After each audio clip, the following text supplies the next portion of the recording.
রোজ ভোরবেলা পার্কে কিছুক্ষণ বেড়ানো হরিপদবাবুর অনেক কালের অভ্যাস।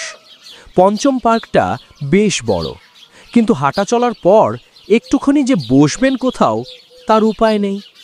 এখানে ওখানে যত বেঞ্চ আছে কখন সবগুলো ভর্তি হয়ে গেছে। ঘাসে বসারও বিপদ আছে।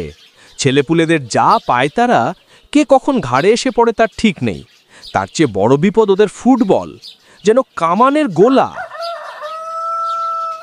তিতিবিরক্ত হরিপদ অগত্যা নিরিবিলি দক্ষিণ পূর্ব কোণে বকুল গাছটার দিকে যান।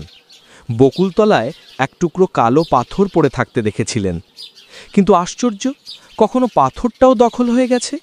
হোতকা মোটা, মাথায় টাক আর মুখে খোঁচা খোঁচা দাড়ি, চ্যাপটা নাক, কুতকুতে চোখ নিয়ে একটা লোক আরামে বসে আছে। যিনি যান দেখেন তার যাওয়ার আগে কখন লোকটা বকুলতলার আসনটা দখল করে ফেলেছে। জায়গাটা যে এমন কিছু সুন্দর তাও নয়, একটু নিরিবিলি এই যা। ওদিকটায় বলের ঘা খাওয়ার রিস্কও নেই, তবে ওখানে বসে আর কিছু না হোক রেলগাড়ি দেখতে পাওয়া যায়। রেলগাড়ি দেখতে ভালোই লাগে হরিপদবাবুর। মনে মনে কাহা কাহা মুল্লুক চলে যাওয়া যায়। কু ঝিক ঝিক, কু ঝিক ঝিক। কখনো রেলগাড়ির চাকা ছড়া বলে, টিকিট বাবুর কতটা আঁকা, টিকিট বাবুর কতটা আঁকা, টিকিট বাবুর কতটা আঁকা।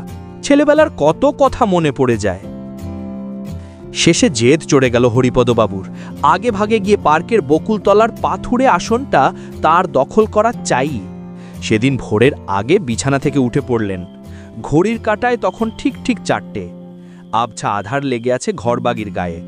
পার্কে কুয়াশা জড়িয়ে রয়েছে। রাস্তায় কদাচিৎ চাপা গড়গড় শব্দে চলে যাচ্ছে একটা করে মোটর গাড়ি। তখনও হেডলাইট জ্বলছে। হরিপদবাবু পার্কে ঢুকে হন্তদন্ত হয়ে এগিয়ে গেলেন দক্ষিণ পূর্ব কোণে বকুলতলায়। বকুলতলায় ঝুপসি হয়ে আছে আধারে, কুয়াশায়। ঘাসের শিশির চকচক করছে। পাথরটা খালি পড়ে আছে। হরিপদবাবু সিংহাসন দখল করার আনন্দে বসে পড়লেন তার ওপর। পাথরটা ঠান্ডা বটে, তাতে কিছু আসে যায় না। হরিপদবাবু খুশিতে বসে 2 পা দোলাতে থাকলেন, এমনকি গুনগুন করে গানও গাইতে লাগলেন। আস্তে আস্তে কালচে রং ধূসর হতে থাকল, তারপর সাদা হলো। 1-2 করে লোক এসে পার্কে ভিড় করল। কেউ ধুকুর পুকুর দৌড়চ্ছে, কেউ যোগব্যায়ামেও বসে গেছে, কেউ কুকুর নিয়ে এদিক ওদিক ঘুরে বেড়াচ্ছে। বেঞ্চগুলোতে বুড়োরা এসে বসে পড়েছে। তারপর ছেলেপুলেদের পায়তারা শুরু হয়েছে ফুটবল নিয়ে। হরিপদবাবু তেমনি নিরিবিলি বকুলতলায় গুনগুন করছেন আর ঠ্যাং দোলাচ্ছেন। কতক্ষণ পরে অনমনে মাথায় হাত বুলোতে গিয়ে চমকে উঠলেন। এ কি, তার মাথা ভর্তি একরাশ পাকা চুল ছিল। চুল কোথায় গেল? বারবার হাত ঘষেও চুলের পাত্তা পেলেন না। চামড়ায় হাত ঠেকছে। তার মানে হঠাৎ তার মাথায় টাক পড়ে গেল নাকি? অবাক হয়ে মাথায় আঙুল ঠোঁকলেন। আরও চমকে গেলেন, সর্বনাশ, তার মাথা ভর্তি টাক যে। তারপর হাত গালে ঘষে ঘাবড়ে গেলেন। প্রতিদিন দাড়ি কাটা অভ্যাস। পার্ক থেকে ফিরেই দাড়ি কাটেন। কালও কেটেছেন। 24 ঘন্টায় এত দাড়ি গোফে জঙ্গল গজানো অসম্ভব, অথচ গজিয়েছে। প্রচণ্ড আতকে উঠে হরিপদ টের পেলেন তার গায়ের ঢিলেঢালা পাঞ্জাবি আটো হয়ে গেছে। চটি জুতোয় পা দুটো আর ঢুকছে না। এ তো ভারী সাংঘাতিক ব্যাপার। আঙুল ফুলে কলা গাছ ব্যাপার কি একেই বলে? হতবুদ্ধি হয়ে বসে আছেন হরিপদবাবু। এমন সময় লাঠি ঠুকঠুক করে এক ভদ্রলোক পাশ দিয়ে যেতে যেতে হঠাৎ মুচকি হেসে বললেন, ভম্বল বাবু যে, আছেন কেমন? বহুদিন তো দেখাশোনাও নেই, বাইরে কোথাও গিয়েছিলেন বুঝি? হরিপদ খাপ্পা হয়ে বললেন, ভম্বল বাবু কে মশাই? আমি হরিপদ তালুকদার। ভদ্রলোক খিক খিক করে হাসলেন। চিরকাল থিয়েটারে অ্যাক্টিং করে অভ্যাসটা এখনো ছাড়েননি দেখছি ঢম্বলবাবু। তাই আপনার জামাই বাবাজির খবর কি? শুনেছিলুম পুলিশে নাকি।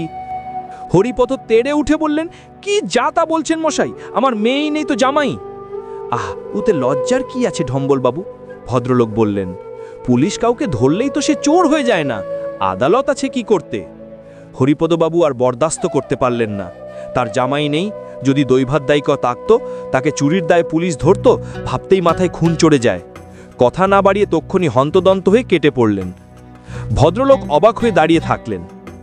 পার্ক থেকে বেরোবার মুখে আরেক ভদ্রলোক তাকে দেখে বলে উঠলেন, আরে ভম্বলদা যে। হরিপদ কটমট করে তাকিয়ে জোরে হাঁটতে লাগলেন। পেছনে ভদ্রলোক তখন বলছেন, হলো কি ভম্বলদা? আরে শোনো শোনো।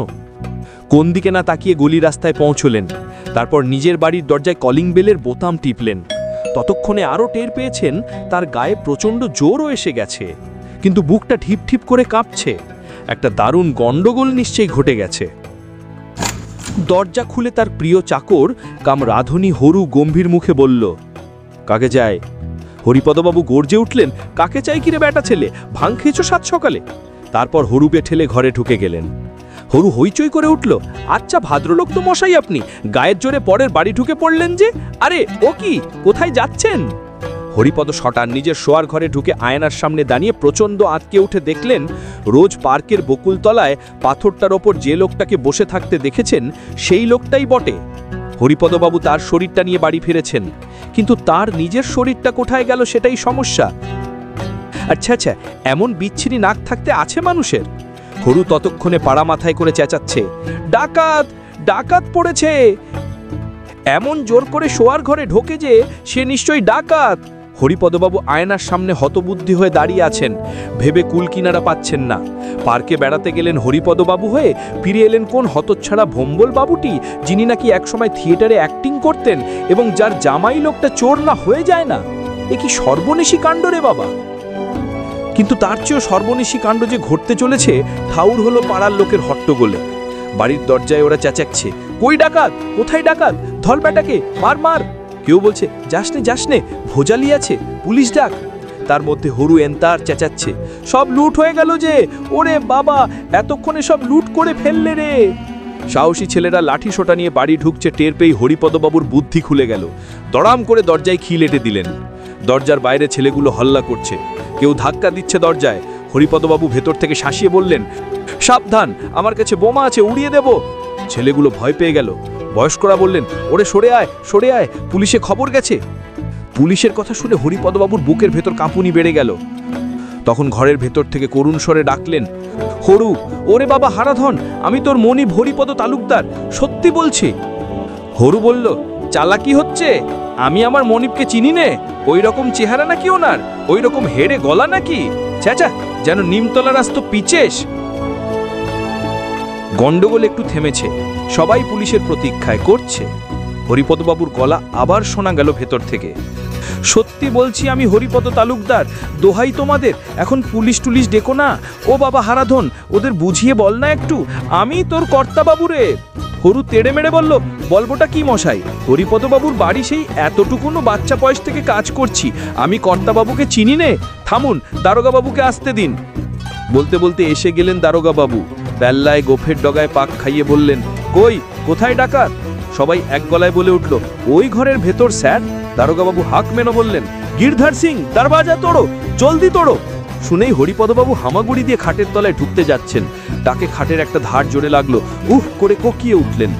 তারপর দেখলেন, প্রচণ্ড অবাক হয়েই দেখলেন, পড়ে গেছেন শিশির ভেজা ঘাসে এবং বকুল তলার সেই পাথরটাতে ঠোক্কর লেগেছে মাথায়, বেশ জোরেই লেগেছে। এই সময় কেউ বলে উঠল, আহা, লাগলো নাকি?